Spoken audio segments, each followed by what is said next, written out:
Tell Me More podcast is being recorded on the lands of the Wurundjeri people of the Kulin Nation. We pay our respects to elders past and present and extend that respect to all Aboriginal and Torres Strait Islander cultures.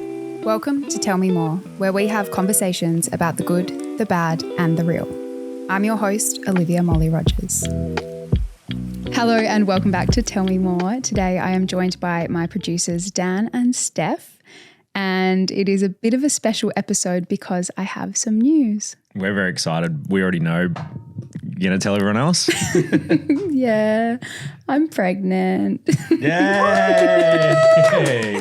Congratulations. Thank you. Congrats. It's amazing. It is amazing. It's a bit surreal. It took a little while to settle in because it was a bit of a surprise, but it's very exciting. When did you find out? I found out very early. I was 4 weeks and 1 day, I think. My period was a little bit late and I had sore boobs, which I've never had in my life. So I was like, I'll just do a test. But with my past experience with fertility treatment, and I have polycystic ovaries, my cycle is a bit all over the place. Like the month before, my cycle was 19 days or something weird. So I really didn't expect that I would be pregnant, but I thought I'm going to film this because I feel like it'll be a first negative of a lot of negatives. So that's why I captured the footage. So you can see in that video that I am very, very shocked. I really didn't expect it. I've never seen a positive in my life. So yeah, I went and did a test in the bathroom. Hugo was in the other bathroom. And I stood there in shock for a few minutes, hands shaking, heart was racing, I was crying. I don't think they were sad tears at all. I think it was happy tears, and I was just a bit overwhelmed and couldn't believe it. I kept looking at it thinking, is this real? Maybe it's like a false positive, but I don't think there are many, if any, false positives. I think there are false negatives, but not false positives. So yeah, I stood there. And I called Hugo in, but he didn't hear me. And then eventually he came in and I must have sounded really panicked because, I told him it was positive and he was like, what? And then we were sort of laughing and I was crying. And then he said, I thought it was going to be something bad, but it's something good. And then we were hugging and then we lay down on the bed. And we couldn't stop giggling and looking at each other and being like, what the fuck? Because we hadn't planned it. We'd spoken about having kids and I know more than anything that Hugo is the person I want to have kids with. But we're both planners. We're both quite organised. And he said to me, I just thought we would sit down and be like, okay, now we're going to try. And then hopefully we will have it at this date. But life doesn't always work that way. So the decision was made for us and we're very, very happy and very grateful because I know that is it's a miracle. How good. And how has it been telling everyone? Because you've obviously known for a little while now. Yeah, so I'm 13 weeks. By the time next week when this comes out, I'll be 14 weeks. So for an oversharer like me, keeping this a secret has been so hard. Like the day after I found out, I went to the doctor and I made her we did a urine test and that she did 2 and she said it's positive. And I was like, okay, can you do a blood test too? She's like, it'll say the same thing. I'm like, I need you to just check. So we did that, but I hadn't told anybody yet, obviously just Hugo. But I then went to a friend's house and it was so hard not to tell her and all of my friends because they know, Hugo and I are in a really great place and they all know how much I want kids. So it often just comes up in conversation. And so to not tell people, and also I'm such a bad liar, so I can't believe I've gotten away with it, really. But then telling the people who I didn't tell at the start, now that we're in a place to tell them, has been so exciting. I've loved it. It's like the best news to be able to share. And I've been recording as many people's reactions as possible. And I love it so much. It's so funny. Because also people aren't really expecting it. Yeah, it was fun to tell the team yesterday. Yeah. Which was ironic as well because we had your fertility doctor on, which is a pod we're going to drop next week. Yeah.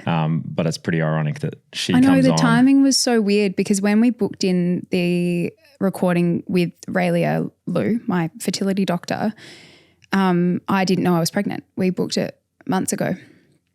And I was really looking forward to chatting to her about fertility struggles and freezing my eggs and what that means for the future and all of these things. So then when I found out I was pregnant, I actually panicked a little bit because I know how many people in my audience struggle with fertility. Also, I have a lot of single women who follow me who are going through something similar to what I went through, where you find yourself single at 30 and you think, shit, is this ever going to happen for me? And then making the decision about whether or not you freeze your eggs. And that is all so hard. And my brain went there within the first few minutes of finding out. I was like, shit, like if this is legitimate and I don't lose this baby, which I really strongly thought I would for the first few weeks. I didn't let myself get too excited because I didn't think it was going to stick around. But yeah, I worried about telling people. And then I worried about having my doctor on because I was like, oh, this is going to sit very differently with people when they know that I'm pregnant. But I do have some really close friends who have struggled with fertility themselves a lot and gone through IVF, and they said they didn't feel like that at all. There was no part of them that was like resenting me because it happened quickly. And, I have been through quite a lot with that previously. But yeah, I mean, I know it'll probably still be a bit triggering for some people. But hopefully the majority can be happy for us because I think it's really happy news. But yeah, I know it's really, really hard. We're super stoked for you. And Thanks, I think that's Steph. quite normal to feel like that, especially because you are so open with people and you are really empathetic and caring. So I think that just makes you human. But this is amazing news. Oh, thank you. And I don't want you to feel like you should be robbed of this joy at all or feel guilty, because this is incredible and this is your journey as well. Thank you. That's so nice. It makes me want to cry. Yeah, that was a mess yesterday in that recording. We had a few tears. It's been, I think we'll have to put a few little snippets together of people's reactions because it has been so nice. And I think particularly a lot of my friends who were with me through that really challenging time, they're just so happy for me. And I have this one friend, Carmel. She's an avid listener of the podcast. So hello, Carmel. She came to my apartment and we were sat at the table having a little cup of tea, and I told her we were moving into a new place. And I said, it's got 3 bedrooms because I'm pregnant. And the shock on her face was just the best. And then she cried so much. And then she got up, she was sweaty, her heart was racing. She's like, I can't cope. She had to lie on the couch and she was like, I'm shook to my core. Far out. I couldn't stop laughing. But she was so cute. And then we'd be talking about something and then she'd just cry again because she's just so happy for me. It's been really special. I've really loved sharing the news. There's nothing quite like it. I've been a tag along for 2 births, 2 little munchkin births. Yes. How's Hugo going? So that's a good question. My sister was the first person I told other than Hugo. I called her that following day after my doctor's appointment and she said that. She was like, is Hugo okay? And because I think everybody knows how much of a planner he is and that he would be a bit rattled. And also Hugo likes to be good at everything he does and he doesn't have much experience with babies. So he is a bit like, oh my God, what are we doing? Like, I don't know if I'm going to be able to do this and help you. And he's worried about that. But I have said to him, the fact that you're worried and you care so much, I think shows that you're going to be amazing because he is so invested and he wants to do a good job. And so my sister recommended a book to us. I ordered it on Amazon that night. So the day after I found out. It came the following day, and then that night Hugo's sitting in bed reading the book. So he's actually got it on Audible as well, and he's been listening to it. I hear him doing his workouts with this American lady speaking about pregnancy through the speaker. Like, this isn't exactly workout vibes, but yeah, bless him. He was rattled. We were both rattled for that first week. I think probably until we had the first scan, which is at 7 weeks. So there were a few weeks where we were waiting and it doesn't feel real, and I didn't feel sick or anything. So I kept kind of forgetting, and I'm like, maybe it's not there anymore. And I had the urge to do more pregnancy tests because it's weird. And then I also had a bit of spotting. So I had moments where, again, like I said, I didn't let myself get too excited because I was like, I don't know if this is going to be real. But yeah, when we had that dating scan at 7 weeks, we both got really emotional and we were like, wow, this is really happening. But yeah, we often, especially those first few weeks, we kept saying to each other, like, I can't believe we're having a baby. But yeah, we're very excited. And a lot of his close friends have just had, like 3 of his really good friends have just had babies. So I think that helps when everyone's kind of in that stage of life together. He's going to be great. He's going to be a really good dad. Yeah. I can tell. And you're both going to be amazing parents. And he probably already knows more than me then, if he's read that many books. The book that we're reading is called Expecting Better by Emily Oster.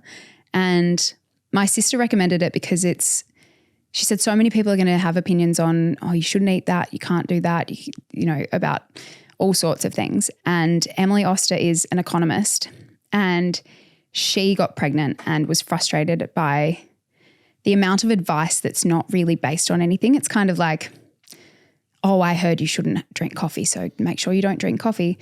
But it's not necessarily tied to evidence. So she went and found all of the research and the actual evidence about all of these different things. And then she's written this book based on that. So it's very factual. It's very Hugo. So Eleanor's like, you need to read this book together. And that's been really helpful, I think, because at the start, I am like, oh my God, I'm not allowed to do anything. But this has helped me with that anxiety.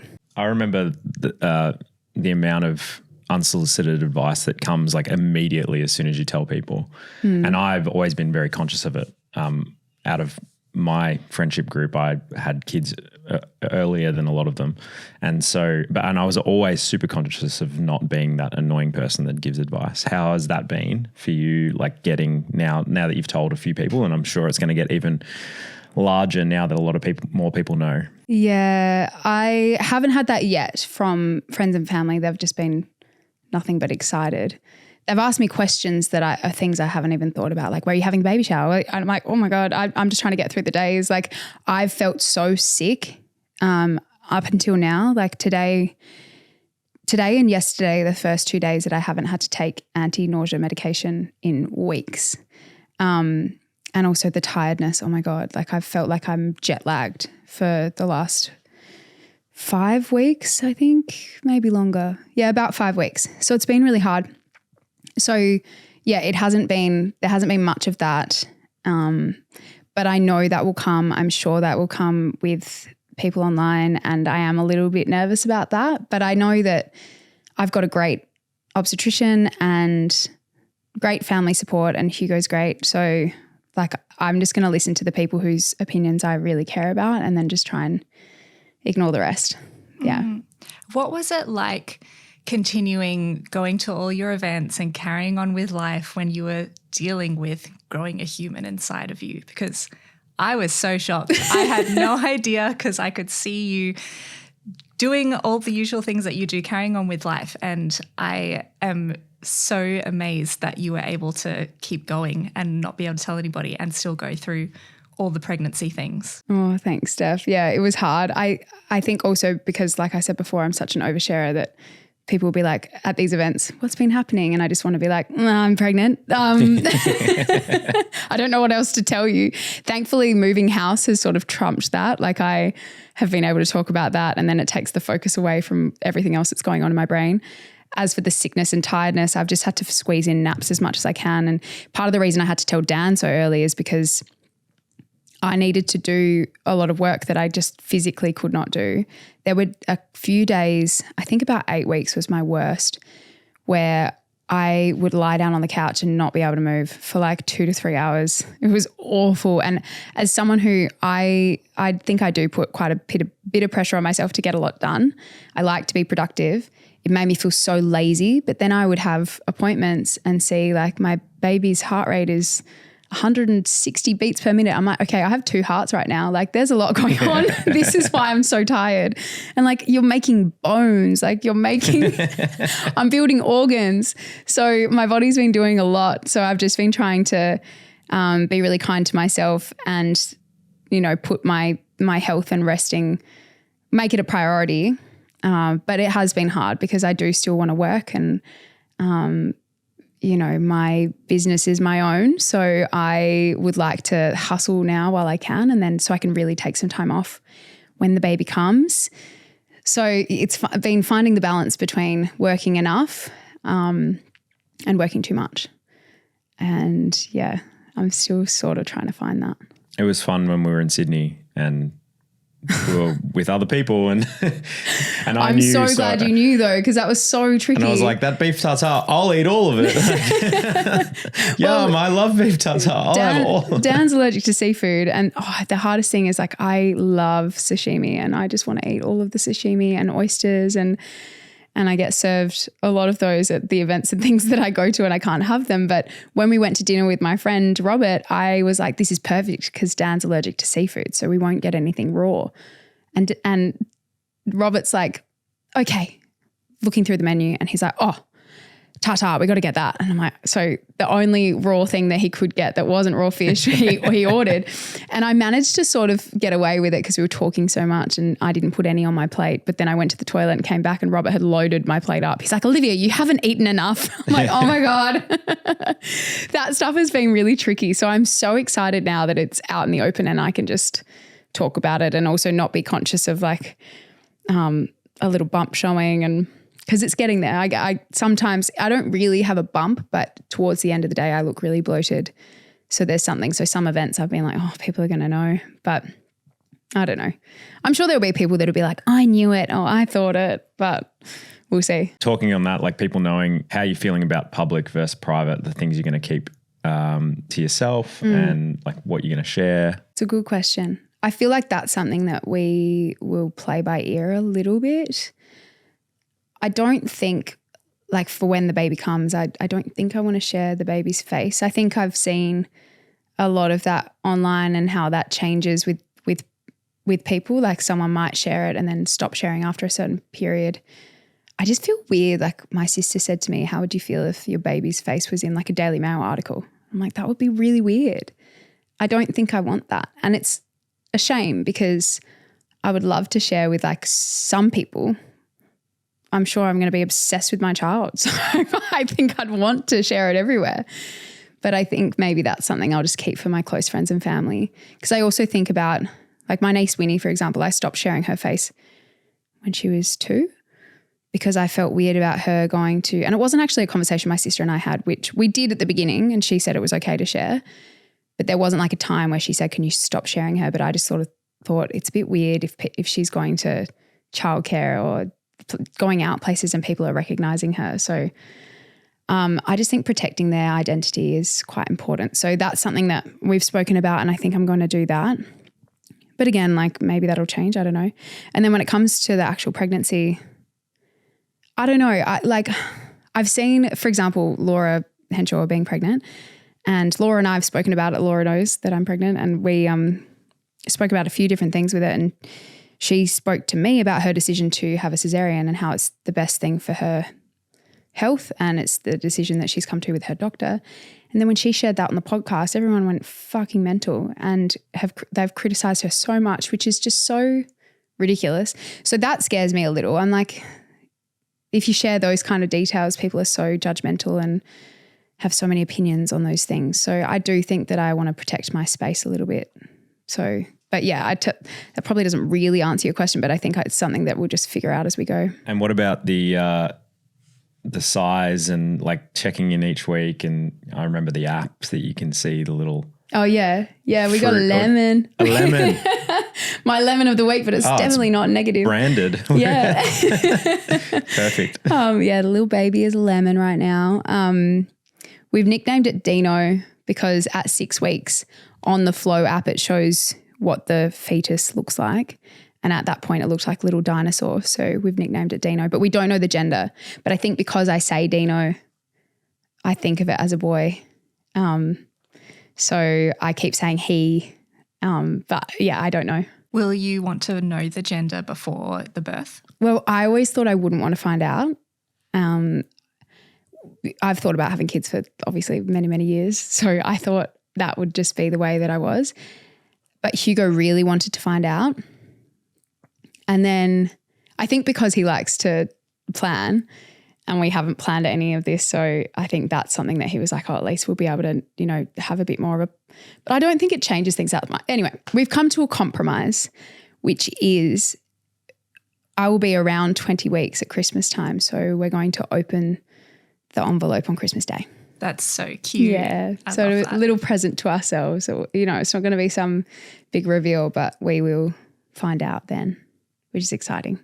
And I have no idea. Like I said, I think I keep referring to it as he, but yeah, I'm so intrigued. Well, that's another one of those things people always talk about. It's just like the different things you get, like your symptoms or whatever relate to the gender of the baby. Let's talk about symptoms. Like how you already mentioned, like some of feeling a bit sick early, but yeah, I mean, I saw you a few times. There was a few things we cancelled, a few things that like the team weren't aware of. I just felt like I had this like the worst hangover of my life without the fun. Like I haven't had a good night the night before. I pretty much feel like this the whole time. It's certainly not morning sickness. It's just all the time sickness. And it's put me off some foods, not specific foods, but like I'll feel so sick but also hungry at the same time. And then I try and think of what I feel like and everything makes me want to vomit. It's just a really weird feeling. And it's the only time I think in my life that I've had some sort of nauseousness where eating does make you feel better. And I've also been so hungry. And when the hunger hits, like I could eat anything. Like right now, I'm ravenous. So I have to eat breakfast and lunch before midday. And like big burritos, burgers, like that kind of thing. Lots of cheese and crackers, just lots of yummy stuff actually. That's been positive. I'm like, baby's hungry, need it now.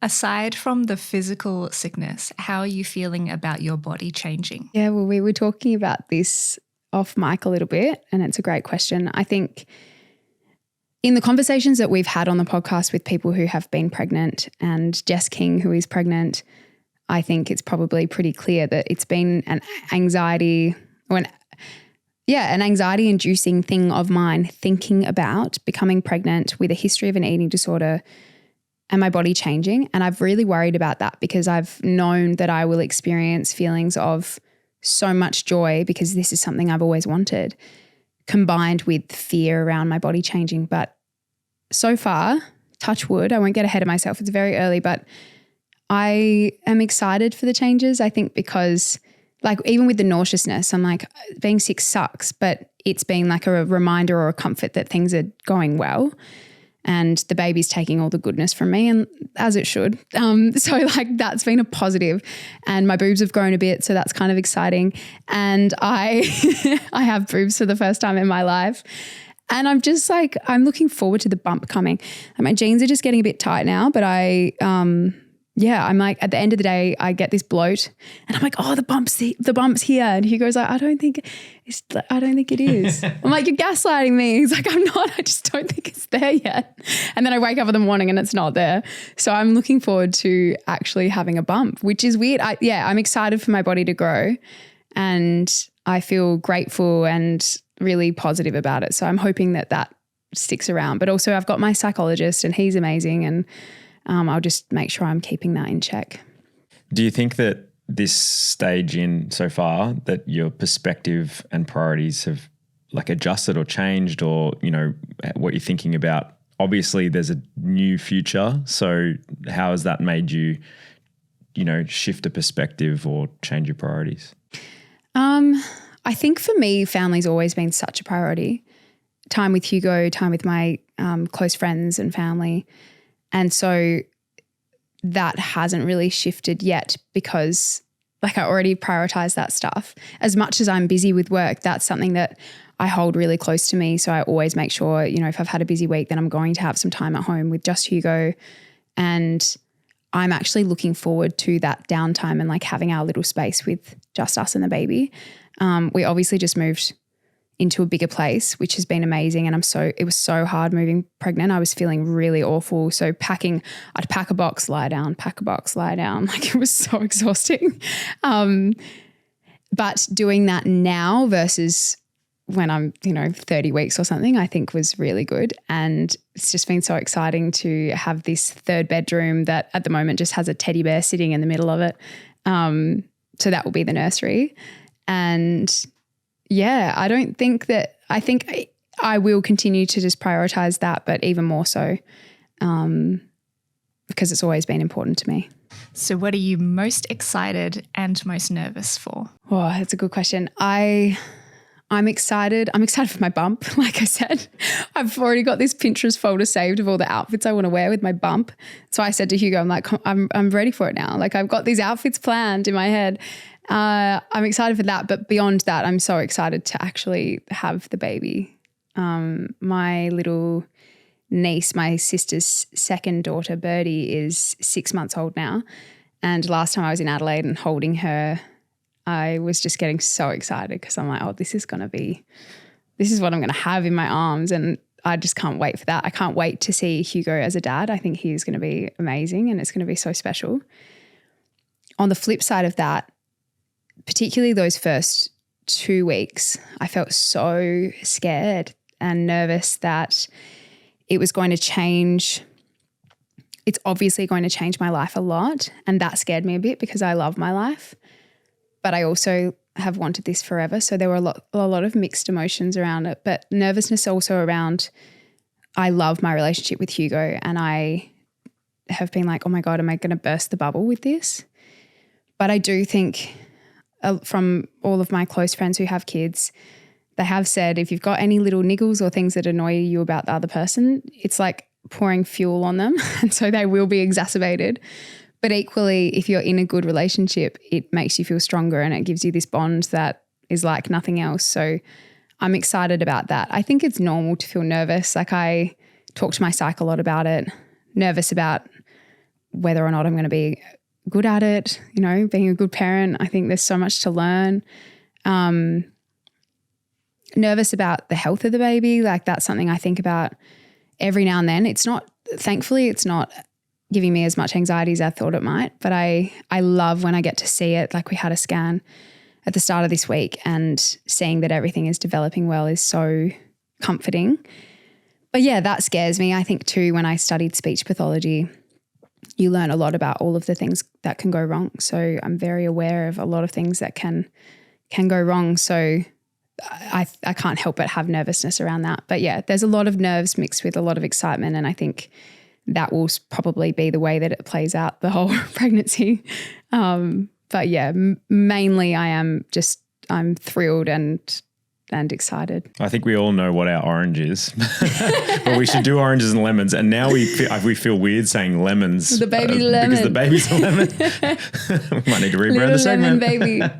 But let's do oranges and lemons. Yeah, you guys go first. Well, I have a lemon and straight away without even hesitation have a lemon. My car broke down this morning. I was early, amazing, had the kids in the car by 7:40 in the morning. We were all on time. The kids were amazing. Got in the car and my car wouldn't start. That is a really big lemon. I'm going to have to go deal with that after this. Fun. Yeah. So that's my lemon. The orange is most definitely, this news is now, I've obviously known a while. So that's been.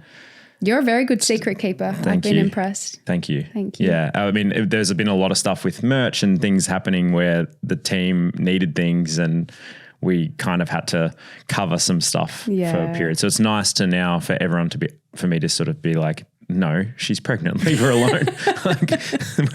Rather than being like, she's really busy. She's got other stuff on. Horizontal on the couch. Steph, what's your lemon and your orange? Or you can't have soft cheese now. Is that right? Well, that's something that Emily Oster says you can. There's one Mexican cheese that is like definitely not safe, which is rare that we would have that. But everything in Australia is pasteurized, so it's actually okay. I haven't had it, to be honest, because I haven't really felt like I felt like cheddar. I was wondering if you can still have mascarpone. Good question. Because I made Biscoff tiramisu and I really wanted you to try some. And if you can't eat it, then that's my lemon. Oh, that's so cute. Oh my God, it sounds amazing. And my hunger's hitting now, so it's good timing. Let's Google that because I would love to try that. Thank you. You're welcome. What about your orange? Oh, your news, of course. Oh, thank you. Yeah. How could it not? Like I haven't cried happy tears for so long. Oh, so that was just so the best. Nice. Thank you. My lemon, I think it's kind of just a boring lemon, but the weather's been so bad. It's been like winter. We had the coldest Melbourne November day in 80 years the other day. It's icy. My mum's here to help me, which is so lovely, like helping me unpack the place because Hugo's away for work again. And we wanted to sort of walk around the new area and check out coffee shops, but every time we go to walk out the door, it buckets down with rain. So that's been a lemon. So I want to explore and get to know the place and also show mum around. She's only here till tomorrow. So yeah, that's a lemon. But again, probably a boring orange because we've all got the same orange, but I think my orange is now that I can talk about it freely. And also I feel weird when I'm not sharing exactly what's going on in my life because I am so open. So I've felt like I've got this big secret that I'm keeping from everyone. And so I'm excited to be able to share more freely on the podcast, on my socials, and also just day to day in life. So yeah, that's my orange. I think the freedom that the secret's out. No more lies, no more secrets. But yeah, I'm looking forward to, like I said, I'm sure there's going to be unsolicited advice, but I also do love my community and my audience, and I am happy to answer lots of questions. So if people have questions, they can send them through to the Tell Me More podcast Instagram or my Instagram, and potentially in a month or two we can do another little Ask Me More. There's a form on the website too if you need a bit more room to write. Oh, and the voice notes. Notes. Yes. Thank you so much, guys. Thank you. Congratulations again. Thanks. Thank you so much for listening to Tell Me More.